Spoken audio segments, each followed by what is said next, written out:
Somebody just offered $2.3 billion dollars for a football club. Not Real Madrid, not Manchester City, Napoli. A club that made $197 million dollars last year. Do the maths on that for a second. Because Forbes already did. And even they called it an outlier. 11.7 times the revenue.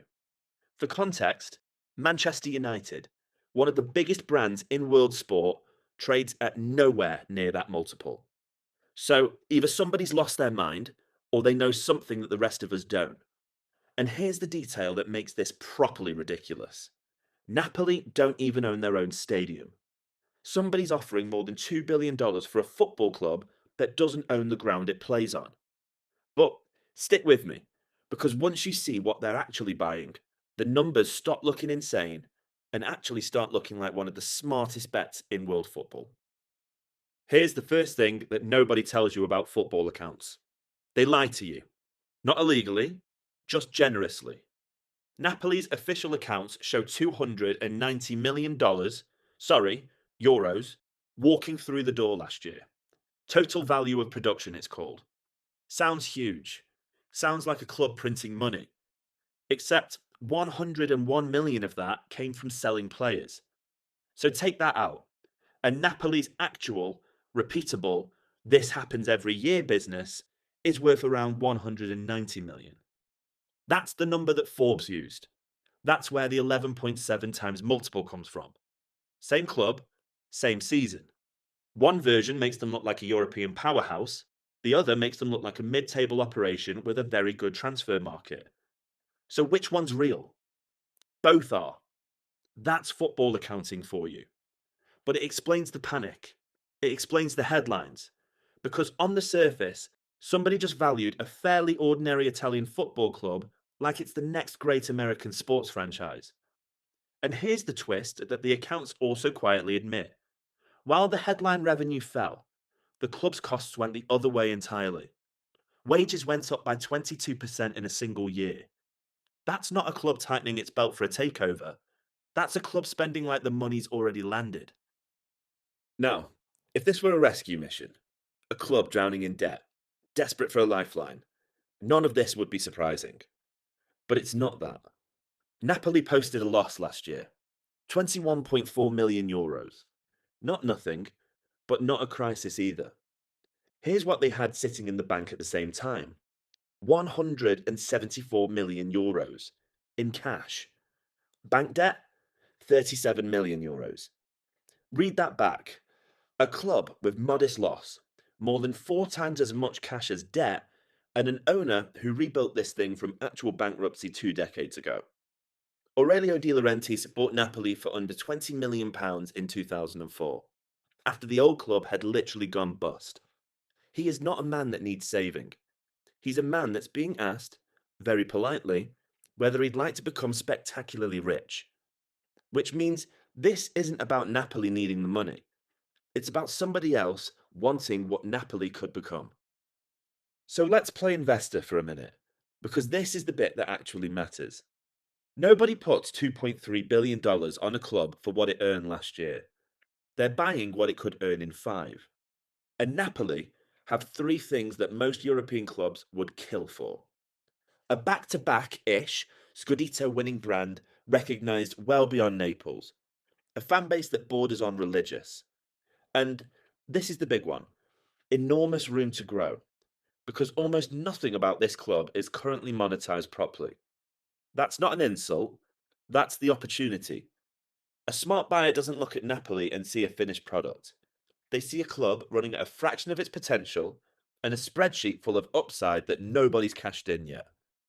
Think of it like buying a house in a rough postcode because you've clocked that a new train line is going in next door. You're not paying for the house as it stands. You're paying for what happens to that street once everyone else notices what you already have. That's the Napoli bet, in one sentence. The question is whether that upside is actually there to unlock. And that brings us to the real obstacle in this entire deal. Here's the punchline nobody's laughing at. The single biggest lever for turning Napoli into a modern commercial machine is a building that they don't own.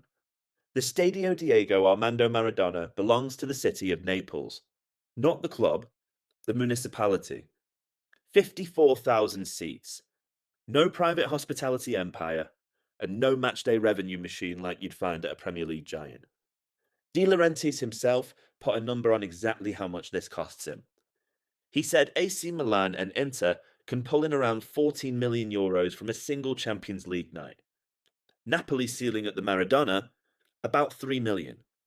Same competition, same prestige, 11 million euro gap. Every single European night.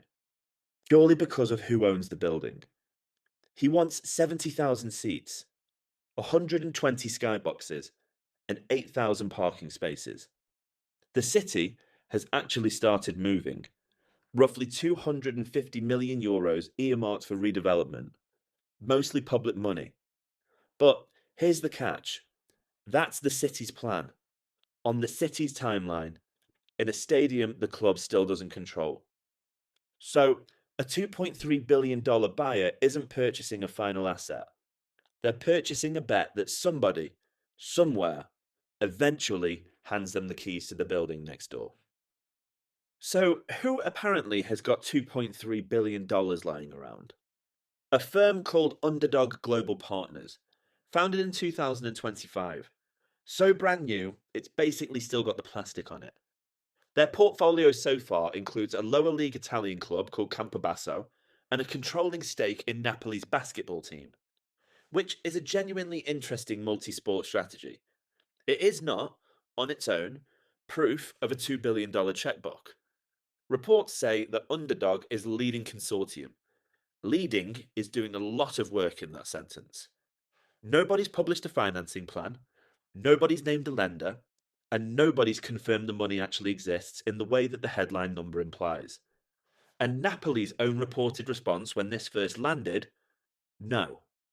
So right now, what we actually have is an ambitious young investment firm with a genuinely clever Naples strategy and a number attached to it that nobody has stood behind on record. Here's why you should care even if you've never watched Napoli play. 13 of the 20 Premier League clubs last season had at least minority American ownership. Across Europe's biggest 5 leagues, nearly a third of clubs have American shareholders holding 5% or more. Why? Because European football is stupidly cheap compared to American sport. A Premier League club might trade at 6 to 8 times revenue. An NFL franchise, almost 11 times. The NBA, nearly 13. American investors aren't just buying football clubs. They're buying the same product for a fraction of the American price. Napoli isn't just a one-off. Napoli might be the purest example of the entire trend. Old stadium, huge brand, massive room to grow, and priced like nobody's noticed it yet. Serie A itself is exploring selling a stake in its overseas media rights. A league basically holding up a sign saying our international business is undervalued, please come and fix it. That's not a coincidence. That's the whole continent quietly admitting the same thing Napoli's price tag is screaming. So let's tie this off. Napoli made $197 million last year doing it the traditional way. Somebody thinks that number could be worth $2.3 billion. Not because of what Napoli are, but because of what Napoli could become. A club with its own stadium, its own hospitality empire, and a global brand finally cashing in on itself. Nobody's confirmed if the money's there. Nobody's confirmed if De Laurentiis is selling, and nobody even knows if that stadium ever actually becomes Napoli's. But that's the entire bet laid bare.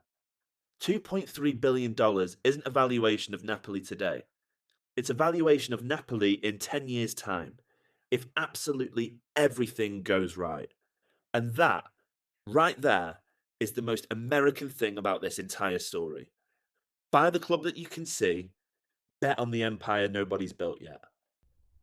If your brain just did the same double take mine did when I found out this story, do me a favour and hit like. Genuinely, it's the fastest way more people find this channel.